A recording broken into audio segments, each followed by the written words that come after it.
Hello, everybody, and welcome to the annual World Brain Day event, Brain Wellness for All. My name is Mikey Jose, and I'm a graduate student lucky enough to be on the BC Brain Wellness team, working on research and programs behind the scenes. It's really my pleasure to be your MC, your master of ceremonies for today's event. Now, even though this event is being held virtually, I'd like to first acknowledge that the BC Brain Wellness flagship program is located on the traditional, ancestral, and unceded territories of the Hunkaminam-speaking Musqueam peoples. Now we would like to share this quick message from Musqueam Elder Larry Grant, to open up this event by acknowledging the lands that we are privileged to be on.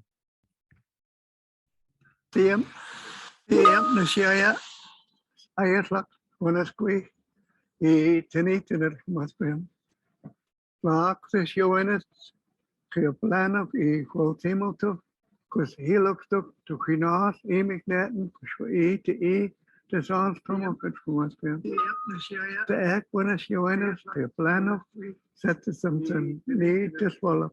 Etheotala, Helopstal, I tap Cassian.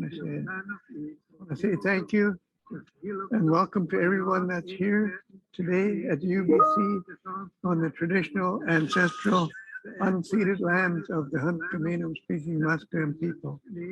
And as our ancestor Teoplano did in the past, in welcoming the Spanish under Captain Narvaez and the English under Captain George Vancouver, I raise my hand and welcome to all of you here at UBC on the traditional, ancestral, unceded lands of the Hunkaminam-speaking Musqueam people.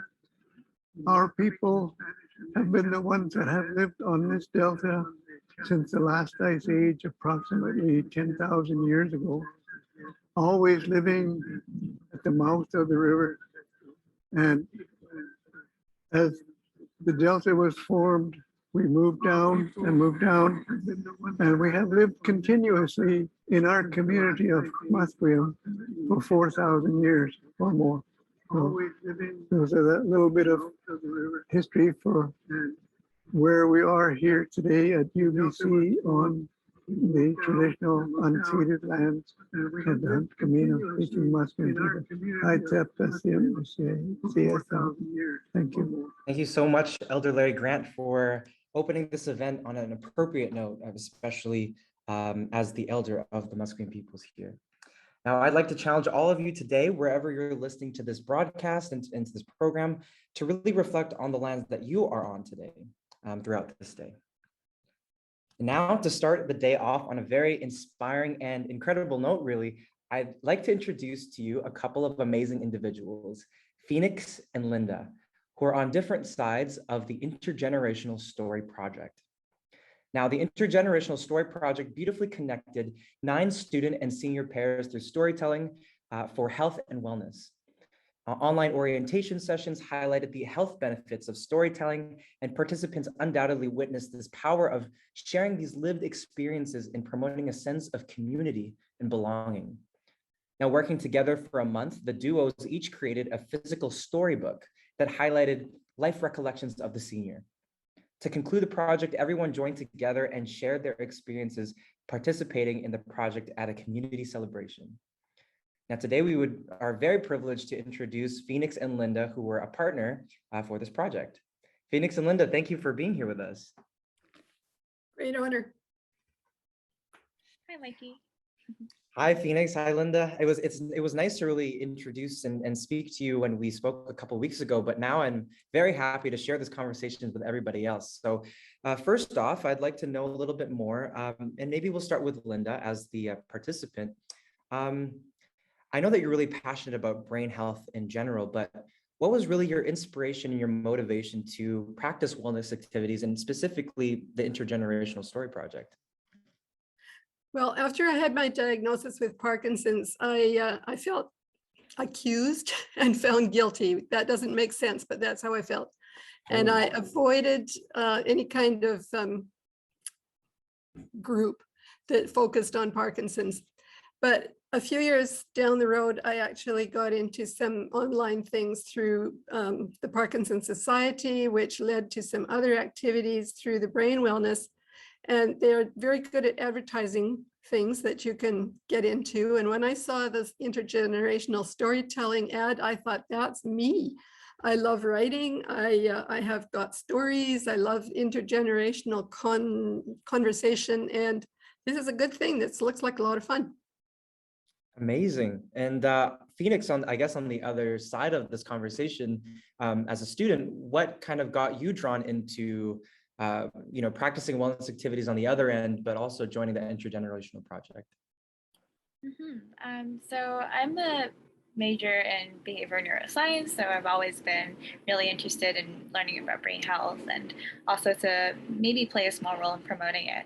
So I started out as a volunteer in the Brain Models program, and I learned about the Intergenerational Storytelling Project. And I was, curious in storytelling, and I mean, who doesn't love hearing stories? But also, I just thought it was really interesting how storytelling could potentially, bring positive impacts to the storyteller. And maybe later I found out, oh, maybe it brings, a positive impact to both sides, actually.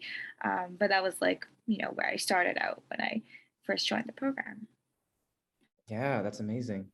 You guys are both talking about being inspired to join this for different reasons and on different sides of this conversation. But I guess, and it sounds like a very simple question, but it really encapsulates a lot. And I'll start with you, Phoenix, again. What does brain wellness mean to you, and why do you feel that you wanted to approach it in this way through the Intergenerational Project?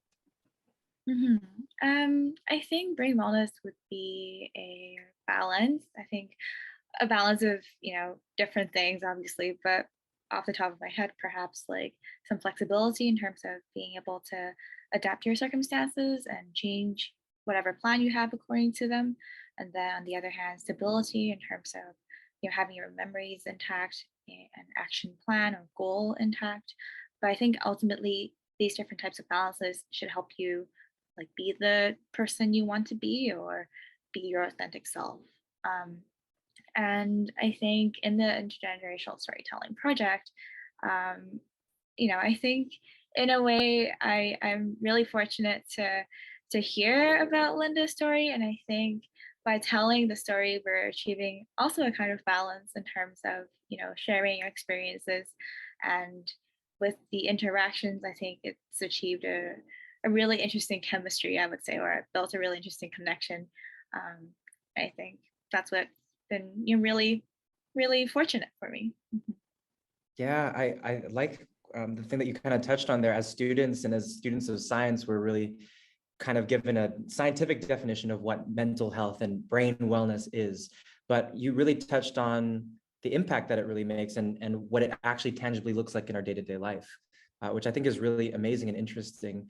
And so Linda, I'll ask the same question to you as well, because you've lived with Parkinson's for a while and are engaging in and active in these kinds of brain wellness activities. What does brain health mean to you? Well, I think Phoenix gave a really nice definition. I'll give results or effects. And to me, it's life. I have no desire to live with a healthy body and a malfunctioning or dysfunctional brain. That just is not where I want to go. So I want to keep my brain as healthy as possible by doing all sorts of exercises with it, by focusing on things that are good and honorable and uplifting, and by being positive, by having relationships, by reading, by playing games. I want to live until I die. Wow, that's and you have been, Linda, with even our conversations, brief conversations that we had, it really seems like you're quite passionate about this realm and pushing for other people to realize the power that they have in here. I'll direct this question again to you. Have there been any surprises or gifts that you've received from being involved into this program? I know that you were expecting to,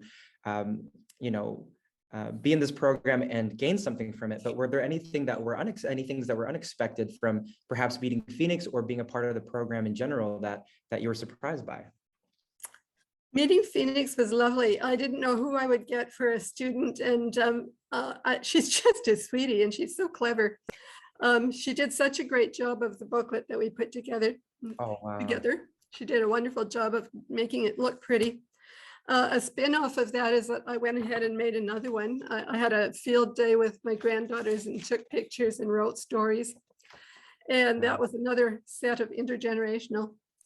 Another thing was that it really gave my family insight into a lot of my past. And when I shared all my little stories and essays with them, they said, we didn't know lots of this stuff about you. So that was kind of very affirming, very gratifying. Yeah, absolutely. I kind of have similar stories with talking to my grandma and grandpa over the years, and them mentioning stories that we had never been told, and it had kind of come up, and we knew them so well from the just experiences together. So it really is a powerful tool, the storytelling. Phoenix, on the other side of this intergenerational storytelling project, were there anything you were surprised by, kind of as a volunteer and as a student, being paired with someone like Linda, and also just being immersed in this type of mental health and brain health activity?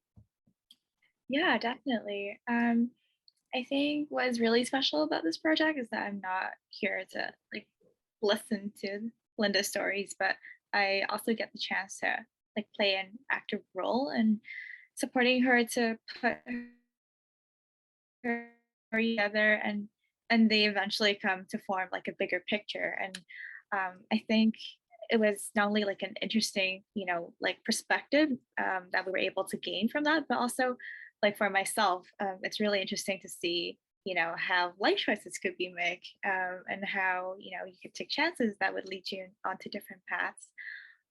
And this is not something that I could like really get from anywhere else other than like talking to a person who's lived these like amazing experiences. Um, and That's it's amazing. just really amazing how, I'm able to build this connection with Linda. That's amazing. I really love, Linda, that you still have the book that you created and you sought out and made other ones and other stories. Our lives are, we kind of take for granted how many little stories are intertwined in our everyday lives, and the things that become meaningful and become a part of who we are. So it's really wonderful to have that in a physical copy. You should consider selling that. It might make a good profit off of it, I think. So I'll kind of go back to brain wellness and mental wellness activities and its impact. And both of you are really good examples of how we can continue to push these conversations forward and break down the barriers a little bit of what we think is brain wellness and mental wellness. It's not always accessible. And as the BC Brain Wellness, our mantra and our mission states that we're hoping for brain wellness beyond all boundaries. So with that in mind, I want to ask you, Linda, do you have any advice to any of your peers or anyone listening today on how to break down these barriers to engage in wellness activities on the side of the participant or with society as a whole?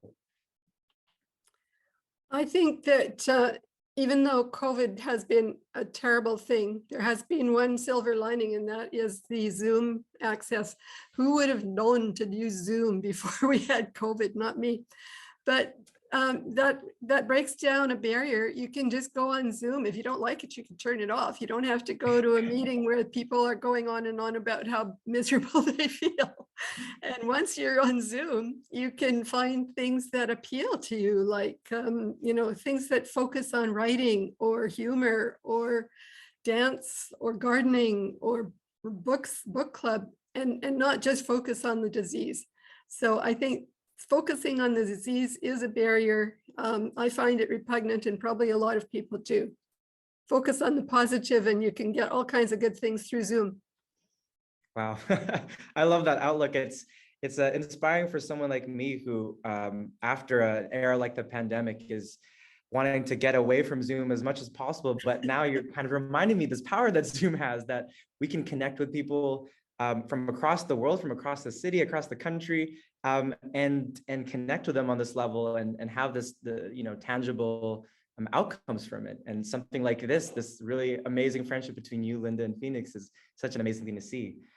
Phoenix, on the other hand, and on the other side of things again, what do you think, and how do you think we can break down these barriers on the side of providing these services, but also kind of in general in your day-to-day life? I think on an organizational level, education and spreading awareness is really important. And I think that's what the Brain Wellness Program has been doing. And really that could just be, sharing like updated news about, different possibilities of improving your brain wellness, or just sharing opportunities where, you could join exercise classes, for example. But I think there might be a little bit more that we could do on the individual level, where really just like step out of our comfort zone a bit. I think for me, perhaps that would be like, getting to know someone for a different background, which is Linda. And then for Linda, that could be sharing her life story with a complete stranger. And then for a lot of participants, that could be like joining an exercise class with many other strangers. But then I think with these like little steps and, keeping an open mind, it really allows us to, land in this spot where there's a lot of like learning happening and new connections being made. And I think that open-mindedness would be really important. Yeah, I completely agree with both of you. It really sounds like the takeaway here is that we kind of take brain wellness into our own hands, and that we have the power to really transform our lives by making that choice, making those decisions every day, and to have an inclusive environment to step into that is really important as well. I think that it's really as simple sometimes as you get in what you get out of it, what you put into it. And it really seems like both of you have done that. I could talk to you all day. I have one last question for both of you. It's a really simple question, which is really how you've continued to include brain wellness in your life, and how you will continue to do that. So this could be just a couple of things that you enjoy in life, or things that you've used and taken from the program that you've incorporated in your life. So I'll start with you, Linda. Well, I just keep on looking for what's new on the Brain Wellness website and the Parkinson's website. I continue to read a lot. I continue to get active as physically active as possible, and spend time with things like Scrabble and word games and that kind of stuff. That's great. We talked about there's a study that I'm working on in my research, which is trying to see how music can impact people with Parkinson's. So I just think that there's so much out there, and you're already engaging yourself so many ways. So that's amazing. One last word for you, Phoenix. How do you incorporate brain wellness activities in your day-to-day life? Yeah, for me, I think it could be just making new connections, and also like staying in touch with the community. And a lot of those occasions would be, volunteering, or continuing to volunteer with the wellness program, but also like really basic, doing activities that I enjoy.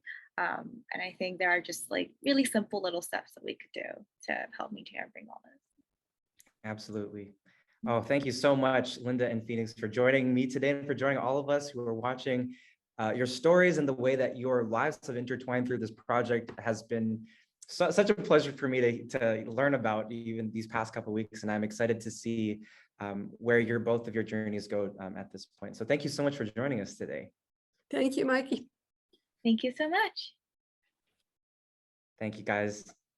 Now, the Intergenerational Storytelling Project is really such an excellent example of how the BC Brain Wellness Program integrates these creative lifestyle interventions to mutually benefit our students and our older adult participants' lives.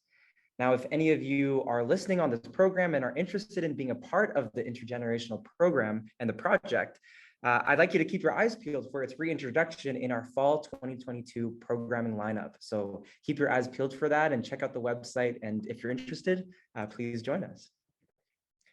Now we're going to switch gears a little bit. Our first keynote speaker, Dr. Roger Wong, really does know a thing or two about best practices and advocating for brain health in older adults as one of the world leaders in geriatric care.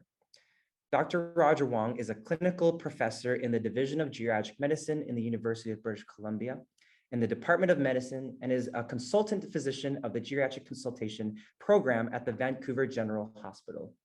He is the Vice Dean of Education in the UBC Faculty of Medicine. And Dr. Wong has been appointed to the Order of Canada, the first time a geriatrician has been appointed to the country's highest civilian honor for his contributions to the field of geriatric medicine. Now, Dr. Wong works tirelessly to advance academic and clinical health sciences related to geriatrics, and his work has made significant impact on the care for older adults and older people in Canada and around the world. So Dr. Roger Wong, it's a pleasure to see you again, and welcome to the stage. Well, thank you very much, Mikey, for the very warm introduction, and good afternoon, everyone.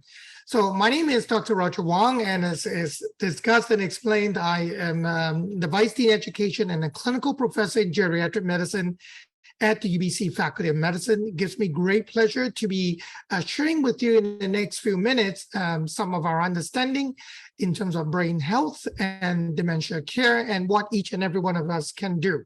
But first and foremost, I would like to respectfully acknowledge that I'm speaking to you today from the traditional, ancestral, and unceded territory of the Musqueam, Squamish, and Tsleil-Waututh peoples. And I want to recognize respectfully that all of you are joining us today from across the province, and I want to acknowledge the traditional owners and caretakers of those lands. I've prepared a few slides. I'm going to share my screen right now, and we'll have to continue the conversation. So what I would like to talk about today is what each and every one of us can do in regard to promoting our brain health for ourselves as well as those of our loved ones, and a little bit of information in terms of what can we do to help support and care for individuals, people who are living with a long-standing health condition when there is something going on with regard to brain health. And the example of dementia comes in, such as Alzheimer's disease. And this is my disclosure slide. One of the first things that we know, this is a very timely topic. So currently within the years of 2020 to 2030, we are right in the middle of the decade of healthy aging, as pronounced by the World Health Organization. And a lot of times people ask, so Dr. Wong, what does that actually mean? Well, healthy aging is talking about the process of developing and maintaining the functional ability that allows well-being in older age. All of us want to be able to do the things that we enjoy, to live the life that we want. And in fact, by talking about functional ability, it is that capability that allow people to be and to do what they have reason to value. So I think this is the reason why we're talking so much about brain health. Brain health involves the intersect between mental health and physical health. And we're going to talk a little bit about what we can do, all the way from day-to-day kind of practices and interests and so on in terms of promoting brain health. We know that all of us are aging. As we get older, it is really important to recognize that in terms of brain function, also called cognition, it doesn't necessarily mean that there is going to be a deterioration. And in fact, whenever there is a change in brain function or cognition, perhaps initially without affecting day-to-day physical function, that could be a long-standing health condition called mild neurocognitive disorder, also known as mild cognitive impairment, or abbreviated as MCI. MCI is not part of normal aging. It is a state that predisposes the person living with a condition to developing further difficulty, such as dementia. That said, on average, 10% to 15% per year of individuals living with MCI may progress to developing dementia, which means if you look at it from the flip side, 85 to 90% of the time, people don't change. Now, by the time that day-to-day function is affected, and we'll talk a little bit about what does that mean when we say daily function, but when function is impacted, then perhaps we're looking at what we call a major neurocognitive disorder or a dementia. It is really important for us to remember that dementia is not part of normal aging. And therefore, a lot of times we hear the myth, a misperception that, well, the person is getting old, of course the memory and the function is going to be impaired. Not true, not true at all. So we're going to talk a little bit more about that. There are many things that each and every one of us can do in order to maintaining brain health. These are preventative things, and it's really important to use this opportunity to start reflecting, thinking, committing to taking some actions as well, because it started with things such as physical activity, exercise program. What is good for the body is good for the brain. And therefore, it is really important, typically we talk about at least 150 minutes of exercise per week. If you spread it out over 5 days, that's about 30 minutes a day, 5 days a week. So continuing to do this kind of exercise program, either on your own or better yet, try to use it as a socialization opportunity with your best friends and buddies and neighbors and family members. That's even better.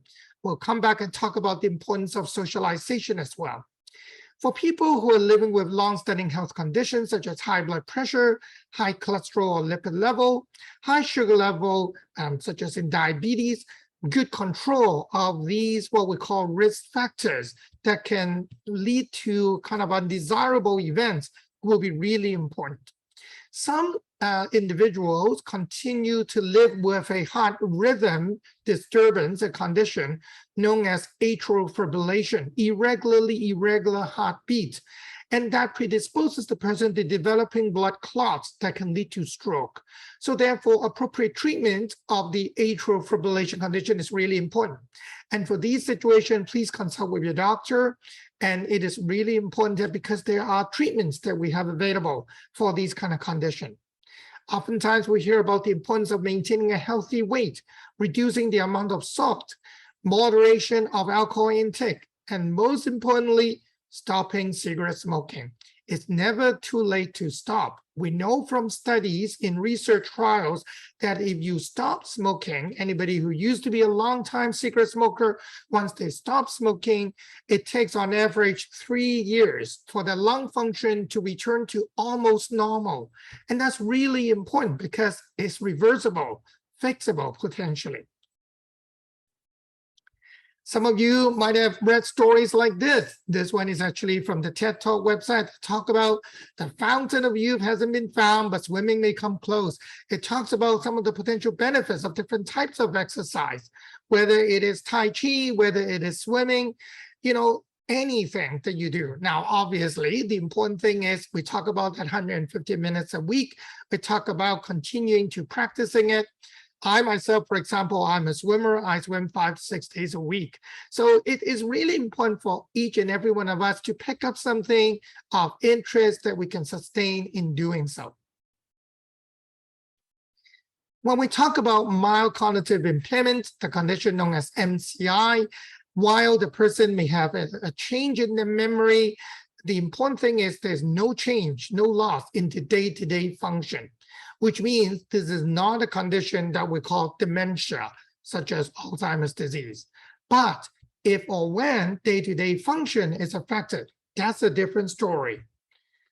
If you look at the number of individuals living with dementia or Alzheimer's disease being the most common type, this graph, even though it's a bit dated, is still true. There is an increasing number of individuals in Canada and around the world, in fact, living with dementia. There are more women than men living with the condition. Now, people used to say, well, of course, Dr. Wong, because the life expectancy of women is longer on average than men in Canada. And since dementia, Alzheimer's disease, is a condition that affects mostly older individuals, even though we now know that younger people can also develop it, so-called young onset dementia, of course, there will be more older women with the condition than older men. There's a lot of active research now that really looks at the biology. Are there biological differences that explain the difference in terms of the gender that are being affected? And again, a lot of very exciting research looking into that.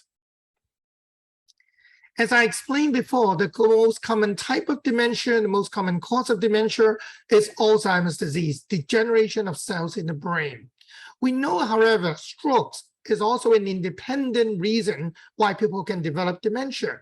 And sometimes people can develop a combination of these so-called mixed dementia, Alzheimer's disease with cerebral vascular disease. together, these kind of conditions, the spectrum of conditions, account for about 80% of everybody who are living with dementia. And the other 20% involve other not as common conditions, although we do see them clinically, things such as dementia with Lewy body, frontal temporal dementia, and there's a list that goes on as well. When we say that people living with dementia have a change or loss in their function, what are we talking about? In the early stages of dementia, what we call instrumental activities of daily living are first impacted. Their ability to make complex decisions, managing their own finances, the ability to drive a motor vehicle, preparation of meals, or using a telephone, in particular, like a new device, like a new smartphone, and so on. But as the dementia progresses, people living with the condition will start to have difficulty performing basic activities of daily living, whether it is in terms of bathing, getting dressed, walking.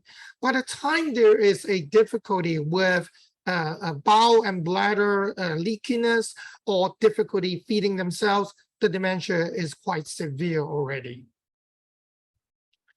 So we're talking about brain health. It is important to remember that dementia is not part of normal aging, and so brain health is adversely impacted. But what does that actually mean? Well, most commonly, people will start to have difficulty with memory loss, misplacing personal items, difficulty recalling, and difficulty learning new things. They may become disoriented to place, time, and person. There may be difficulty with concentration in terms of reading or playing a game. Language could be affected, and this is really interesting. We're going to come back and talk about something that we can all do to promoting our own brain health, and that also means it can be helpful for individuals who are living with Alzheimer's disease or dementia. Now, by the time people develop behavioral issues or psychological issues, what we call BPSD, behavioral and psychological symptoms of dementia, then obviously things are a bit more serious. We're talking about hazardous behavior, leaving a burner on, leaving a stove on that burn pots, someone not knowing where they are and start wandering off, the risk of elopement, for example. Other abnormal behaviors, such as a change in their personality, they keep repeating themselves, what we call perseveration. Psychotic behavior, these are people who have delusions or false beliefs, hallucinations, kind of things that don't exist, whether visually or hearing wise, but they think they can see things that don't exist. They think they can hear voices that don't exist. And by the time there's agitation or aggression, obviously these become very noticeable. It is really important to remember that there are ways for us to manage, support, and care for individuals living with dementia, a brain health condition, including with these behavioral and psychological symptoms. And we also have to remember, as family members and loved ones who provide care for these individuals, that there are ways that we can do to supporting them, such as some of the things that I'll be sharing with you today. When a new diagnosis of dementia or Alzheimer's disease is being made, we have to remember that language and culture, they do matter. It is really important for us to do everything we can to reducing the stigma, the negative impressions that are associated with a diagnosis of dementia or Alzheimer's disease. This is an op-ed that I wrote actually last fall and was published in the province. And for those of you who are interested, I encourage you to take a look at it. It really is important to talk about providing culturally sensitive health care. Now, there are many things that we do that do not involve using any medication when there is a new diagnosis of dementia being made. The first and foremost, an early referral to the Alzheimer's Society in the province or territory that we live in is really important. The program is called the First Link Program. This is to provide support and educational and resource materials, not just to the person living with the condition, but to their loved ones, to their family, because it is so important to remember in supporting them in providing care. A lot of times people have different compensatory strategies, such as using little yellow sticky notes and so on. And the whole issue about maintaining and maximizing safety is so important.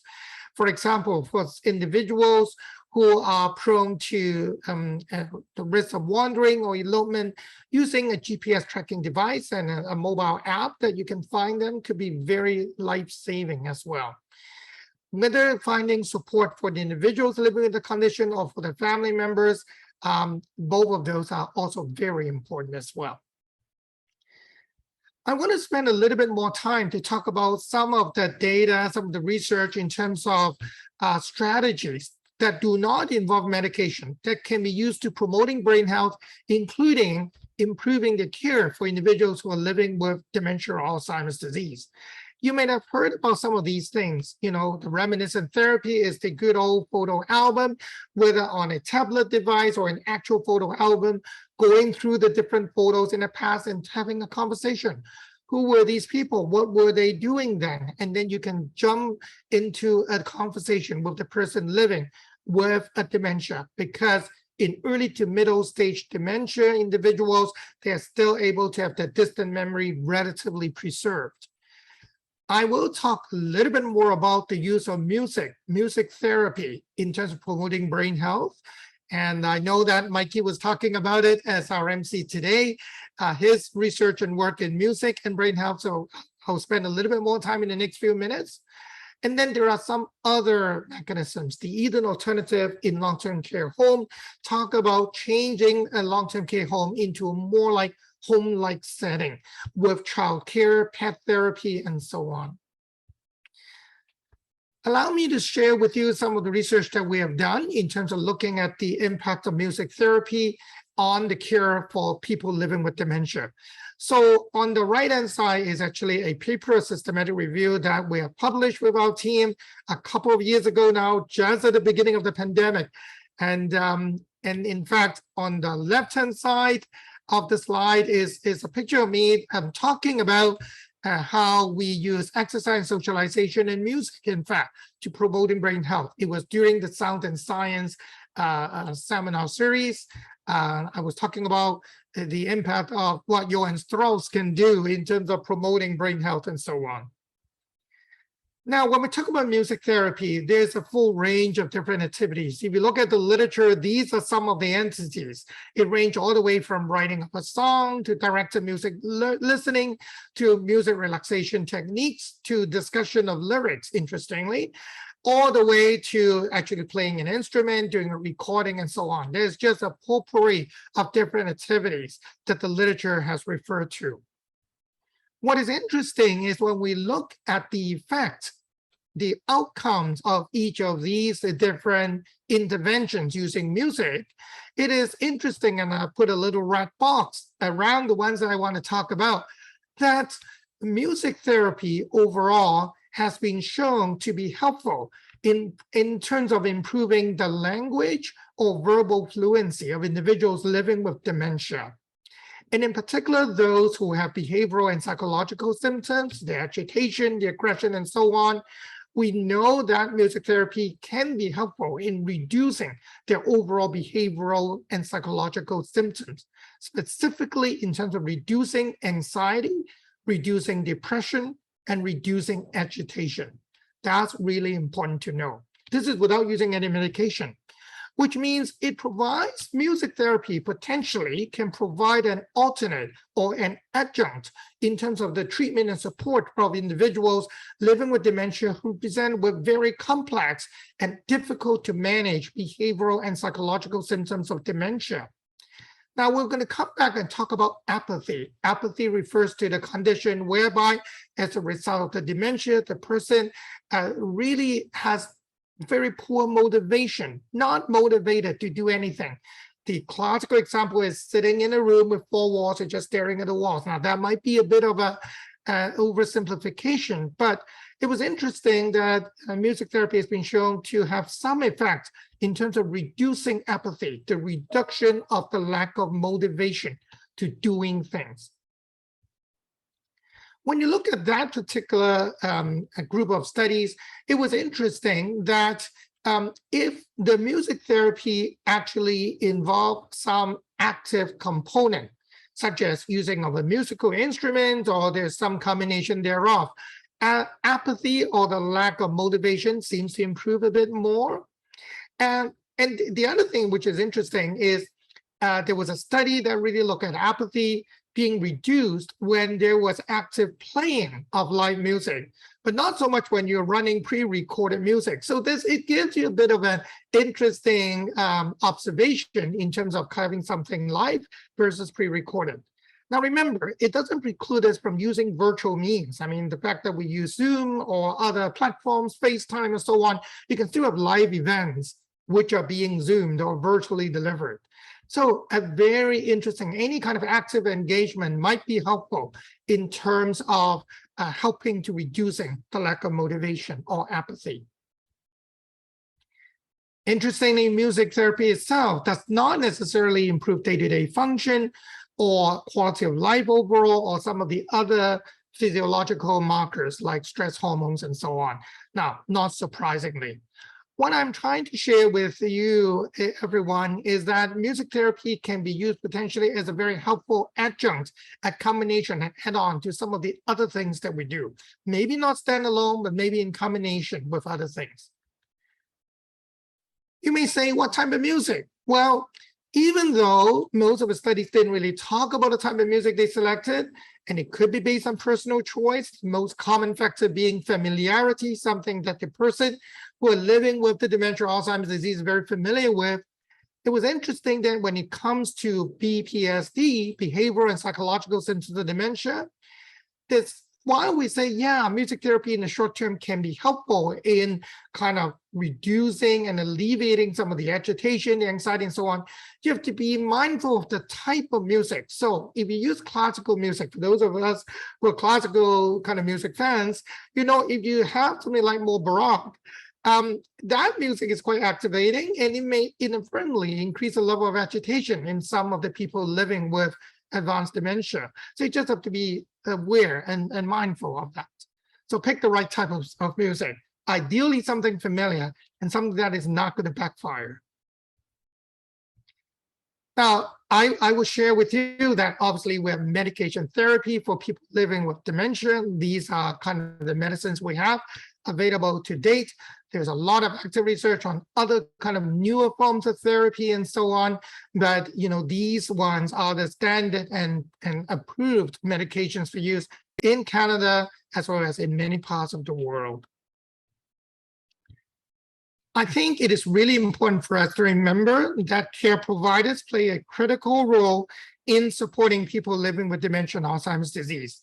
This particular logo actually came, and a slogan came from the Alzheimer's Society of British Columbia.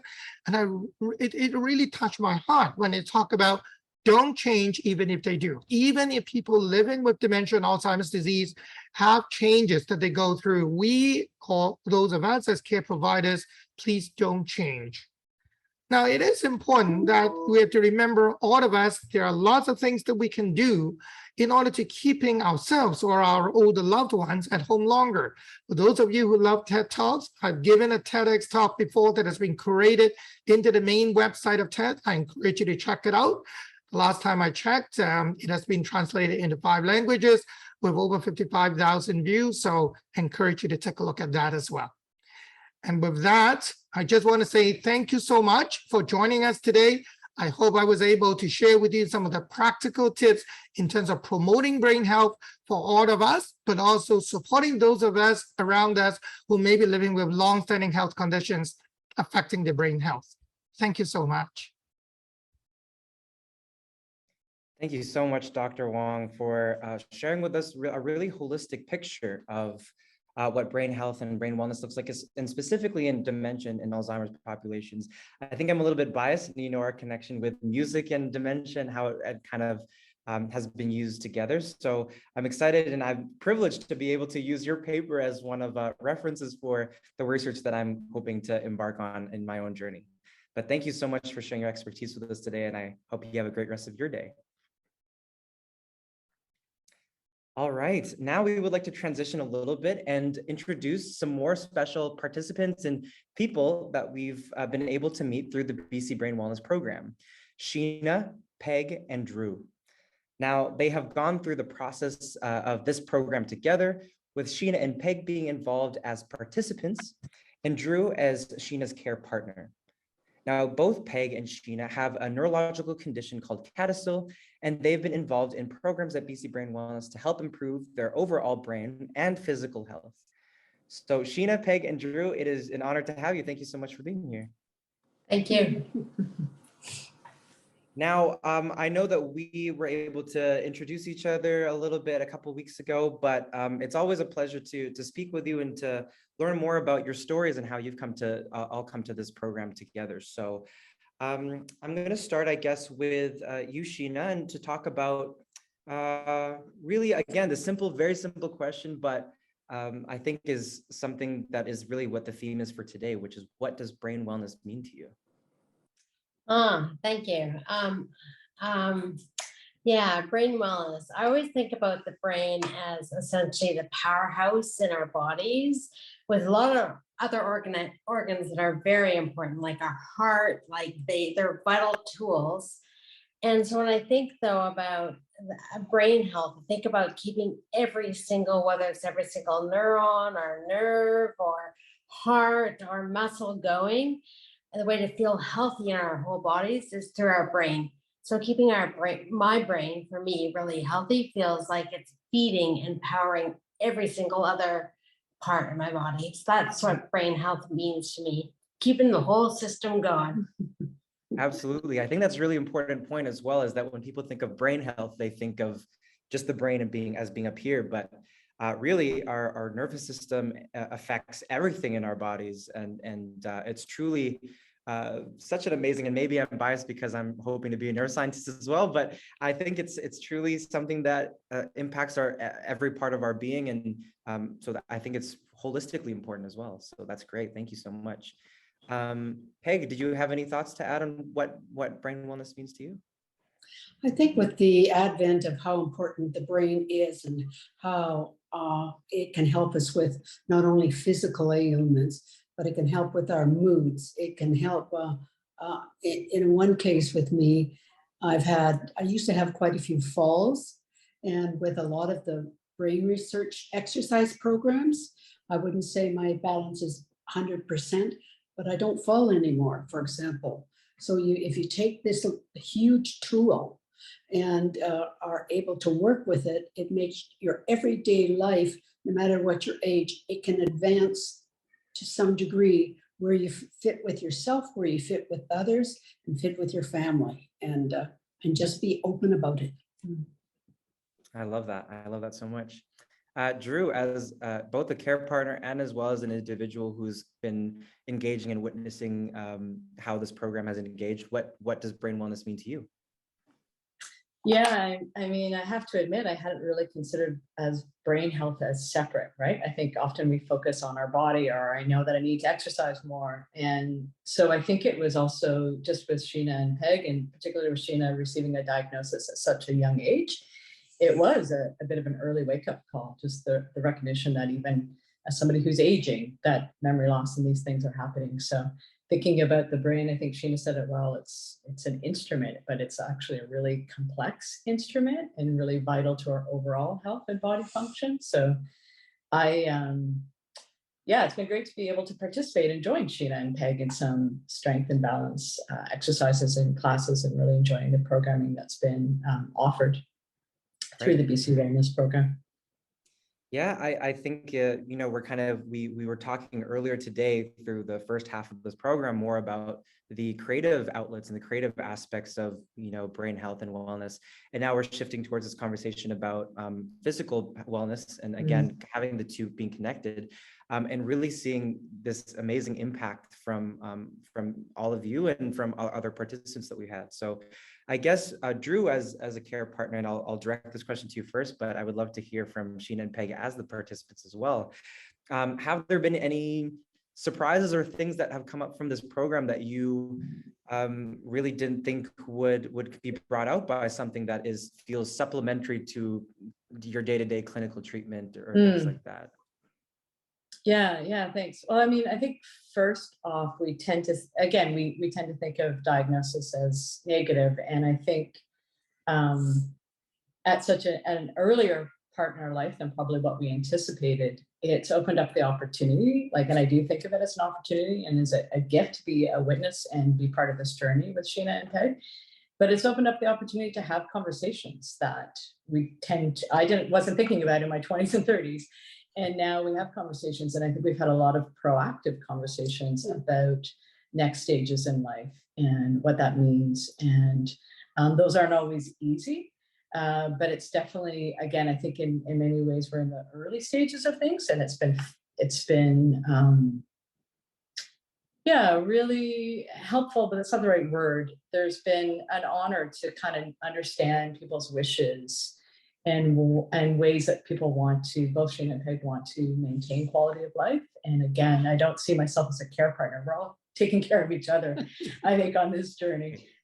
Yeah. That's beautiful. I love that.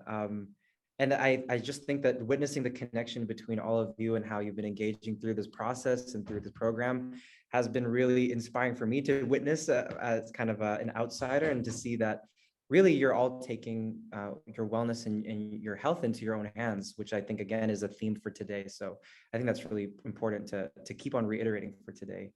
Sheena and Peg, on your end of things, what were have you been surprised by any effects of the program, from the wellness programs? I know that you've been engaging with one of our program heads here, Sally, who I think is listening today, and others who have really impacted your lives. But in your words, have you kind of had any surprises with being engaged with the program and getting something out of it that you weren't intending to? Go ahead. I think for me, the more I'm part of the program, the brain research exercise programs, and it's not just exercise, they offer a great many other programs as well. And what it's done is sort of open up an honesty to where we are. It can be hard discussions, but I think by making it more open, it's not like a secret. Right. And it's and so there could be tears at times, laughter, and going through all of that. But I think you come out of it sort of stronger with the people you're with, and sometimes it's the group in the exercise class, and sometimes it's your friends. And I think just being more open has been a very positive feature. Oh, I love that so much. Sheena? Sure. I think that one of the few benefits or surprise gifts of COVID when it first hit, there wasn't much to do in this world. So I was like, okay, well, here is a class we can totally take part in. It's happening, it's real time, it's awesome. But it also gave me a chance to explore a lot of other interests I didn't know I had. So it wasn't just the exercise. It was like, oh, what happens if I join a book club? Oh, what happens if I talk about art? It was all those things, or music.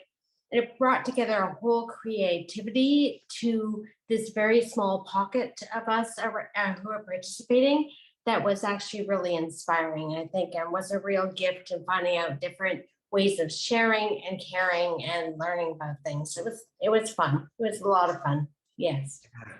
Wow, that's amazing. I think another thing that I'm extracting from all of your answers right now is the importance of, the kind of the double-edged sword of the pandemic. Really, the nice thing about it was that it really forced us to slow down and look internally and actually take the time to get to know ourselves and our body and our health a little bit better. And I think that applies to really everyone, and the people who are watching, that sometimes even as things transition into, a quote unquote post-pandemic life, that we still take the time to slow down and really evaluate what's important and connect with our brains and our bodies and the people around us, so that we can continue to push brain health forward. I think this kind of brings up another thing as well about, and things that you've all touched on a little bit, about barriers that might be up towards pursuing these activities or pursuing brain health in general. So maybe I'll start with you, Peg, in terms of what you think are ways or advice that you have for others who would like to start this journey and breaking down barriers and engaging in wellness activities to better their lives as well. I would think that some of it is if you can have some base of openness to where this can go. And one of the things with people as they're going through a lot of emotions, or they're going through different physical ailments, is being open. You don't have to dramatize it, but just sharing what happens in life as we're all aging too, or it can be younger, but it's like to not be scared of what we might find, because it's more likely going to be a more positive, helpful venue than not facing it. Absolutely. Yeah. I mean, I relate to that as well within my own family, not having someone in my family with a brain condition, but going through the process of having diagnosis and being afraid of that, but really admitting to ourselves that knowing more and facing it head on really is the best way to go about things. Sheena, in your perspective, what are ways to or advice that you'd give to others who are on this journey of pursuing their own brain wellness and brain health?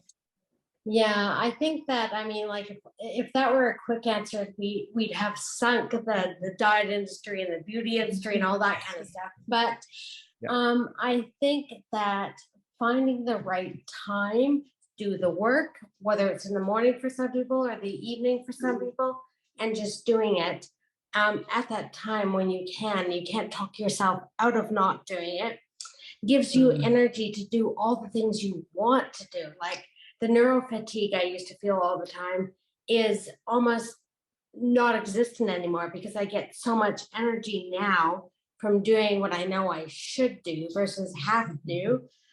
Gives me so much more presence and focus and wanting to be with people and feeling well when I do it, which was a huge inspiration and a huge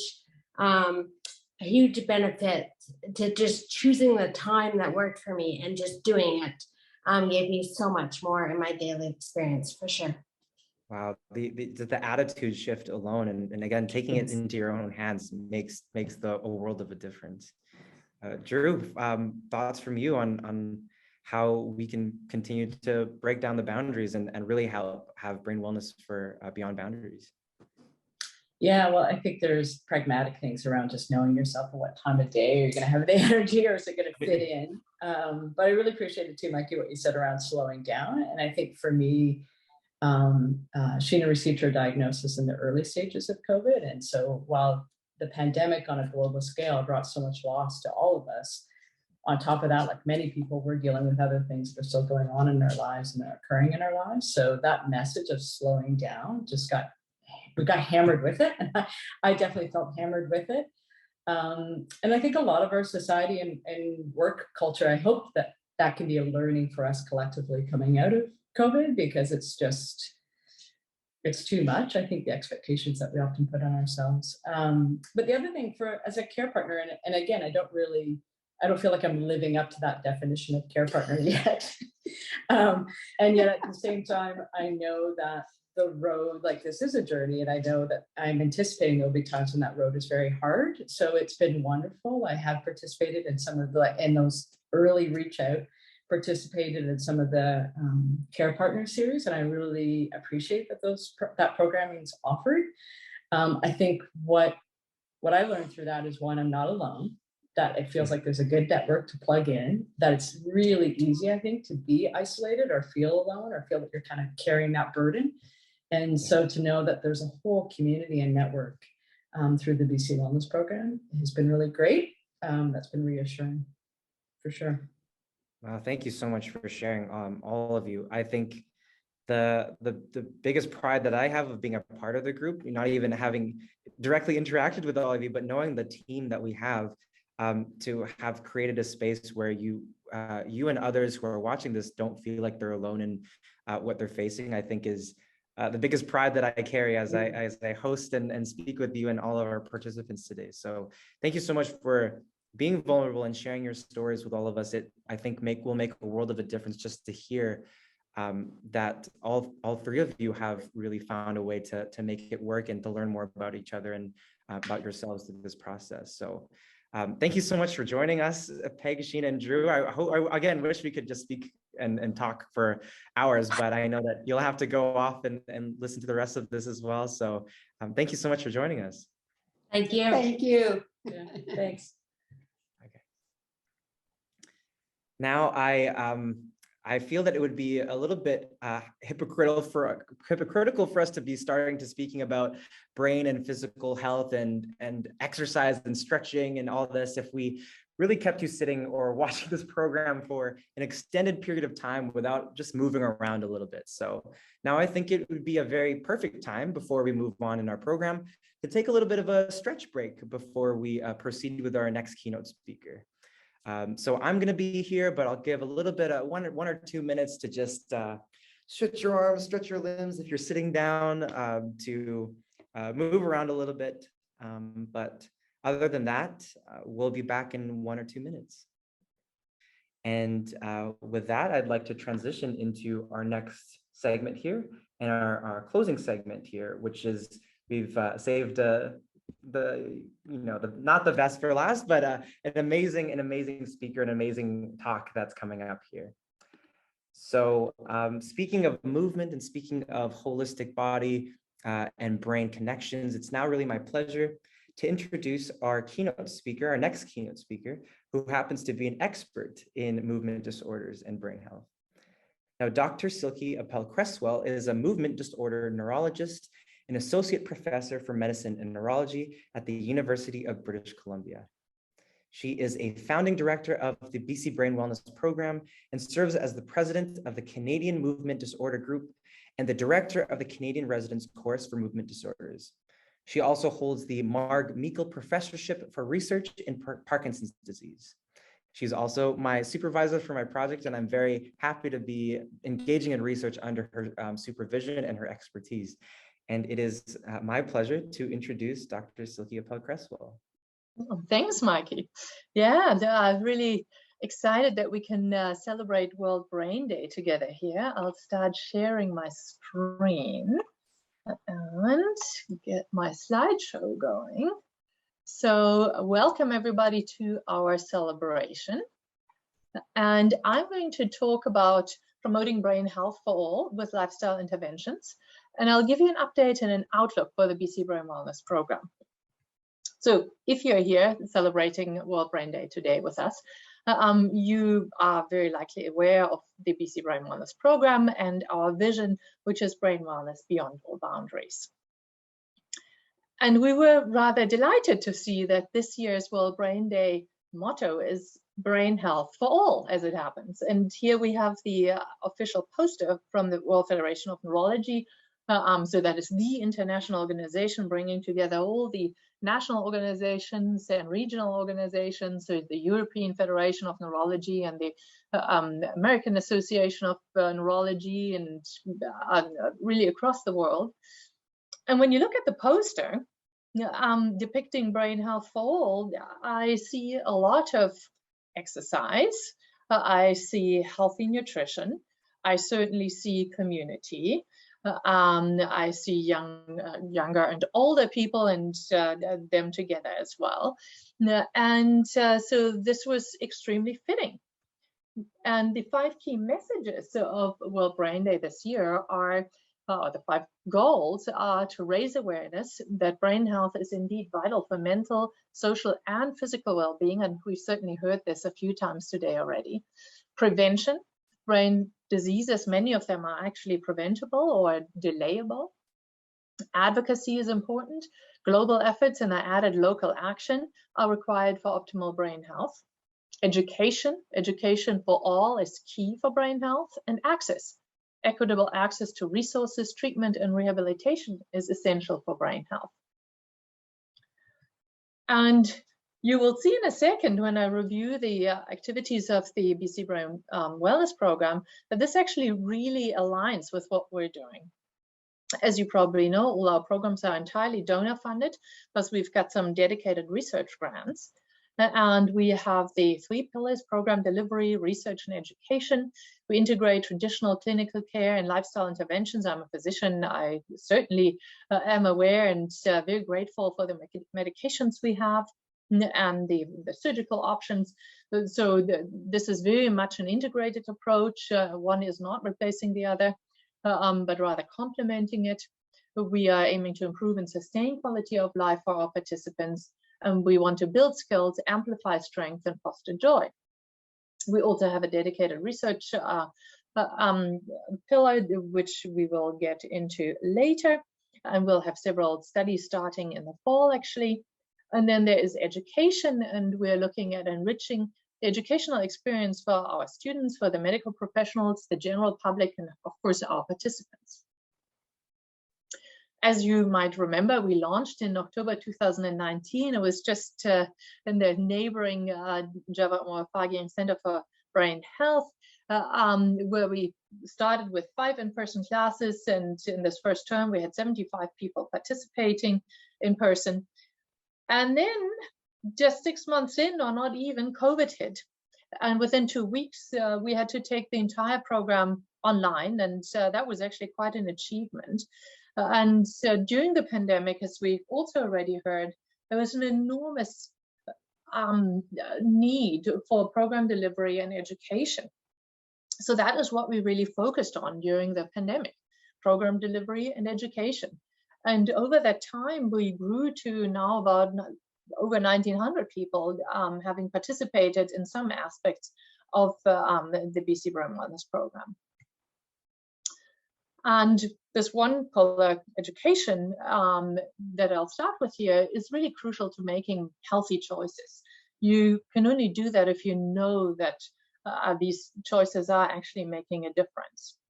And so we're looking at really enriching that educational experience for all our stakeholders. We have the participants and the public, we've got our students, and we get to our medical professionals. Looking at participant and public education, we currently are celebrating World Brain Day. We have our our monthly Wellness Wednesdays and the Research Wednesdays as well, on a very wide variety of topics.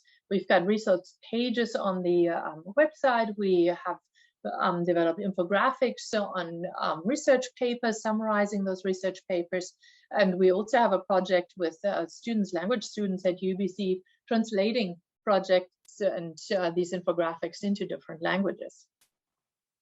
We have a whole emphasis on student education, and our students come from a wide variety of fields.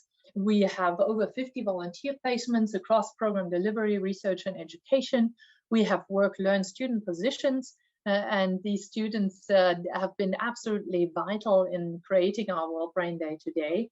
We have positions in communications, exercise, research, IT, and programs.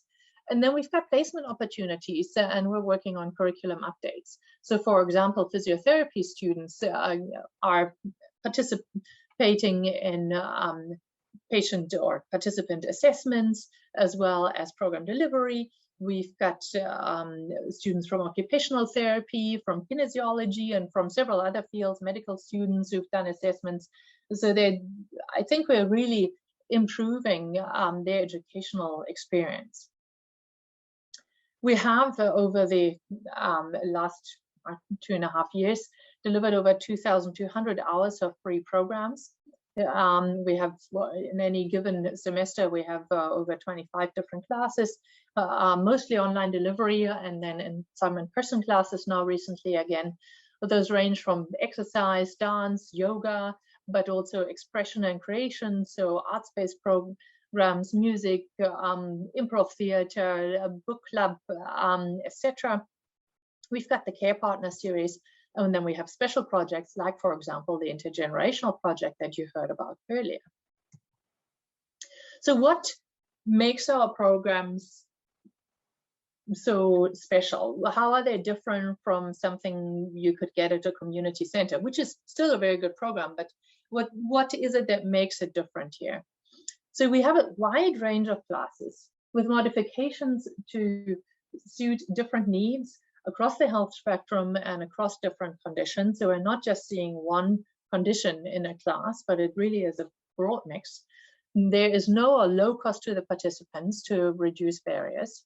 There's a personalized approach, despite the online nature of most of our program, with an initial intake assessment and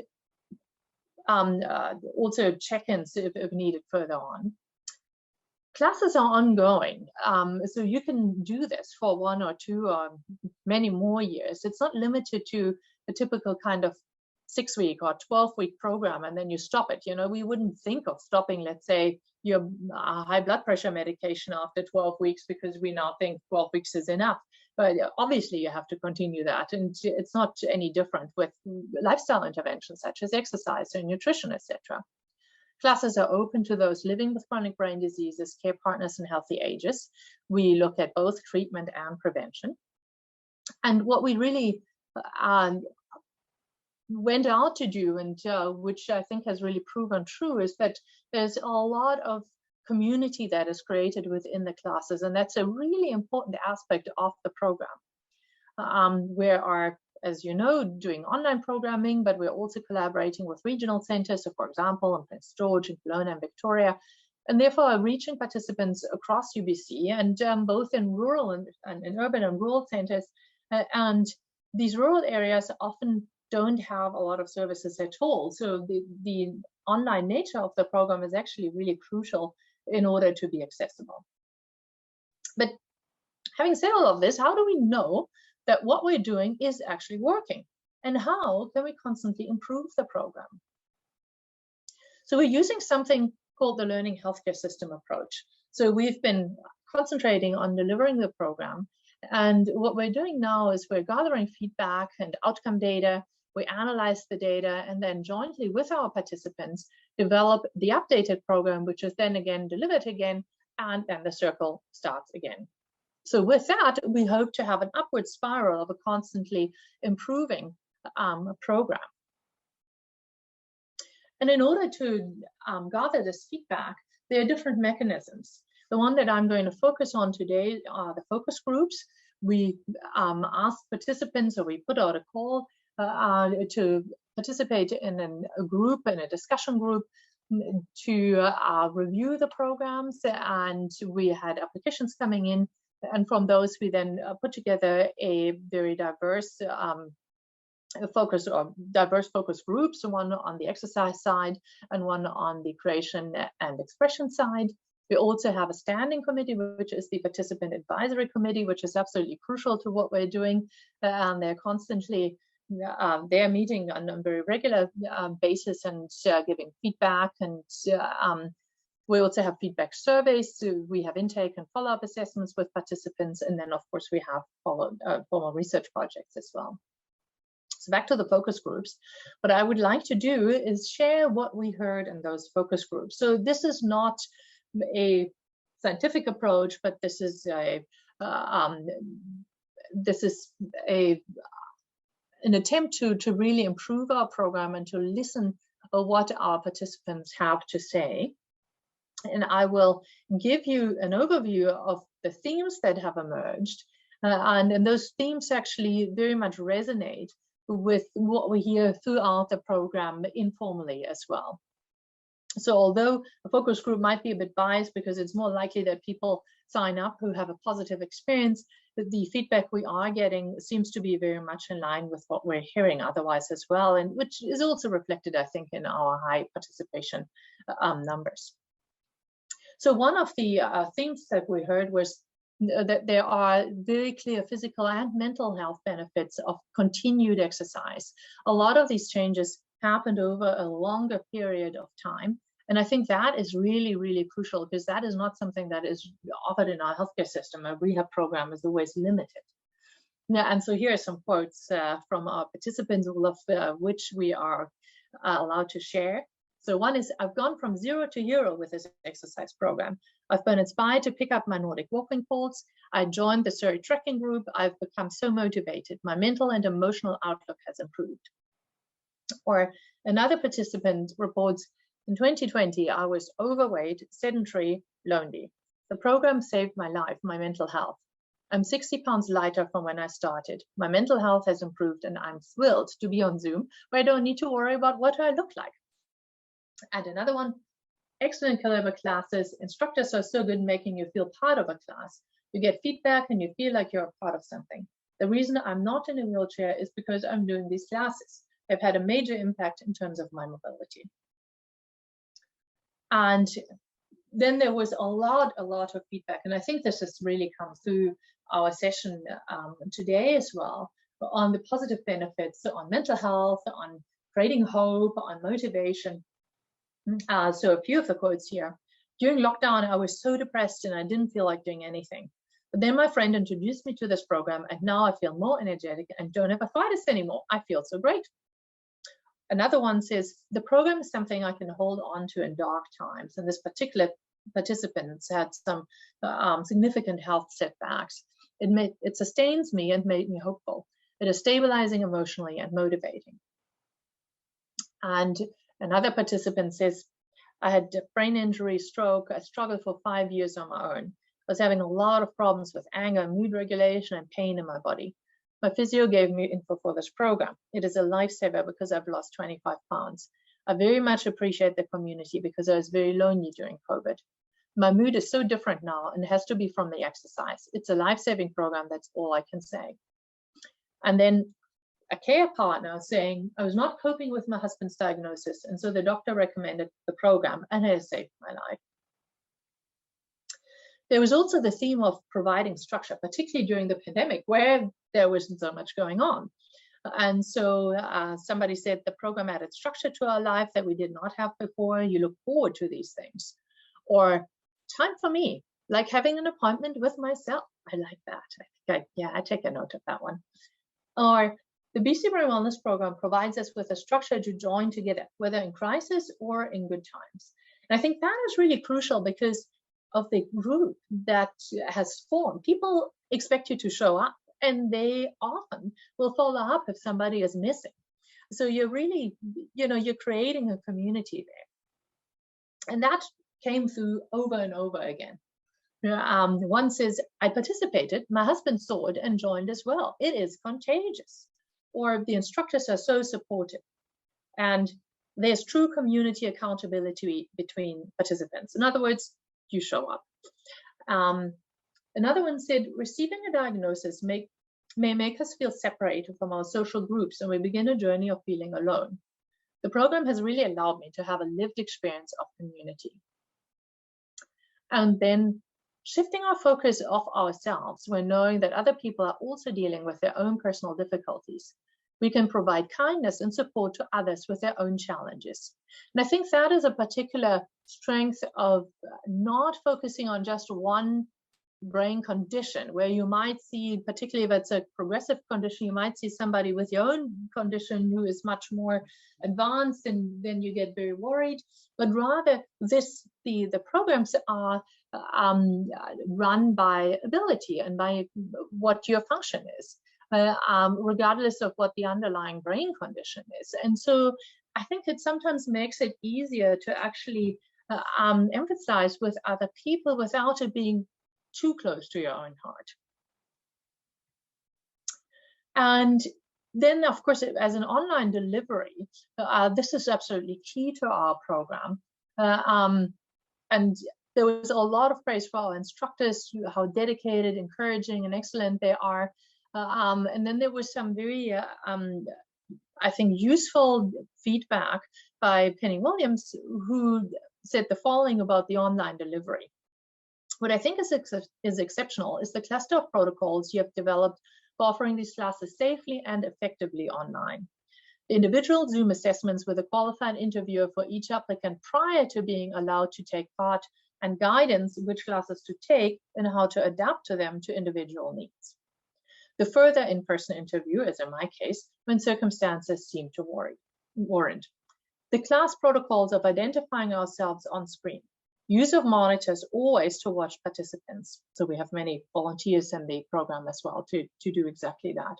Requirement that we give an agreed cue for leaving early to ensure any sudden disappearance is accurately interpreted. So not due to, let's say, a fall and then you're falling off the monitor.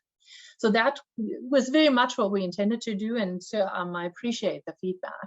And sometimes these online classes have the problem that they're just not intense enough. Because they focus very much on mostly safety, but then you're not on, of course you need to keep it safe, but you also need to have the intensity to actually have an effect. So there's one person says, I found that other exercises weren't challenging enough. And then I found the brain wellness program. So I signed up for the high intensity interval training with Sally. Anybody who's done this will be able to relate here, I think. And after a week, dropped to the low intensity interval training because high intensity was too hard. So clearly the delivery is very efficient and effective. And yeah, as I mentioned, lots of praise for our instructors. They're dedicated, encouraging, excellent. They really, really care. The people are handpicked, and they are, as I always say, they're, you know, the team is the secret sauce here. And what really made us all feel very encouraged was the repeated feedback that you really listen to what we have to say and then improve the program. We're part of creating it. This isn't just lip service. And that is really important to us. This is like our, you know, this is work from the heart. So this is lovely to hear. And we'll certainly continue to do our best to do that. We'll have several research studies coming up in the fall, including what Mikey is doing, and we'll have its own dedicated session on that to update you closer to the time. So watch the space. With that, with World Brain Day, Brain Health for All, I summarize lifestyle interventions are indeed a cornerstone of prevention and treatment for brain health. Education, in turn, is key to making those right lifestyle choices. And lifestyle choices, interventions need to be low barrier, accessible, and maintained over the long term. Your feedback is crucial for the ongoing improvement of the program. Dedicated research studies into lifestyle interventions will be coming in the fall, so watch the space. And the program is entirely donor funded, so we need ongoing fundraising to sustain it, and that is going to be one of our major tasks going forward. Participant feedback and data based on research will be instrumental to our eventual goal to integrate evidence-based lifestyle interventions into standard clinical care. So let's work together to foster brain health for all beyond all boundaries. And with that, I say a big thank you to all who provided feedback, who all have participated in focus groups or serve on the participant advisory committee, to all our instructors and the whole team who care very deeply about improving brain wellness in our participants and also in our communities. And of course, to all the generous and visionary donors without whom there would be simply no program. I also thank particularly Dr. Mazzachelli. A lot of the slides are from him. And of course, our entire team who are just absolutely fabulous. And there are few of them. There are many more, as you know. And it's a true joy and blessing to work with you all. Thank you. Thank you so much, Dr. Appel-Cresswell, for sharing really what this program is all about. You mentioned special sauce, and I witness that every day working here. And I think that, again, it's a care that we put into this, the program, but also from leadership, from leadership like you, who actually deeply care about results and about making, you know, brain wellness accessible for all. So thank you so much for taking your time to be here today. And yeah, we hope that we can continue this work as we move forward. Yeah, thank you, Mikey. And thank you, everybody. Cheers. And this kind of concludes our formal program for this year's World Brain Day at BC Brain Wellness. So thank you so much for joining us today.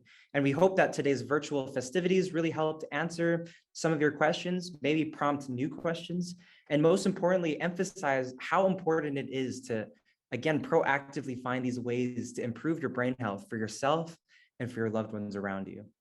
Now, before we go, I'd like to just let you know that you will probably receive an email within the day with an exit survey for today's event. So when you receive this, please feel free to fill this out if you'd like.